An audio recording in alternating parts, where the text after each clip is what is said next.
In today's video, I'm going to teach you how to download offline version of Bible app. We will walk through each tap together so you can read your Bible even when you have no internet at all. Start by opening the Bible app. Look for the familiar brown Bible icon on your device and tap it once. When the app opens, you should see the main screen with options like Home, Read or Bible, Plans, and more along the bottom. If the app takes a moment to load, just wait until the content appears so everything is ready. Once the app is open, make sure you are signed in. Look toward the top or bottom for a profile picture or a small person icon. If you see your name or email, you are already signed in and can continue. If you are asked to sign in, follow the prompt on screen and complete that first. Being signed in links your downloaded Bible versions to your account so they stay available across your devices. Now tap Bible. On many devices, this is labeled Bible or Read at the bottom of the screen. After you tap it, the main Bible reading view should appear. You will see the current book, chapter, and verses in the center of the screen, ready for you to scroll. This is where you will choose which version you want to download.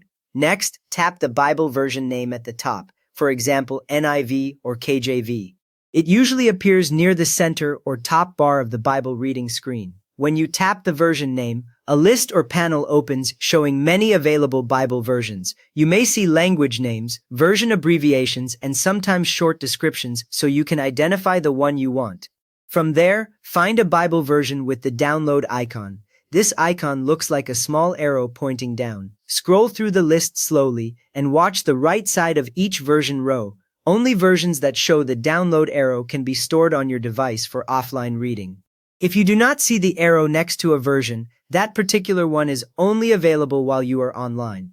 Once you have found the version you want, tap the download icon. A small progress indicator or spinning circle should appear, showing that the Bible text is being saved to your device. At this point, avoid closing the app so the download can complete smoothly. Some versions are large, so on a slower connection it may take more than a few seconds. After that, wait until the download finishes. You will usually see the arrow change to a check mark or the word downloaded next to that version. That visual change confirms the entire Bible version is now stored on your device. A helpful detail is that you do not need to tap any extra save button here. The app keeps it automatically. At this point, open the Bible anytime without internet. Simply return to the Bible screen, choose your downloaded version from the same list, and start reading. Even in airplane mode or with no signal, the chapters and verses will load instantly because they are on your device. You have now downloaded a Bible version for offline use in the YouVersion app, so please give this video a quick thumbs up to help others, and subscribe if you want more simple Bible app guides.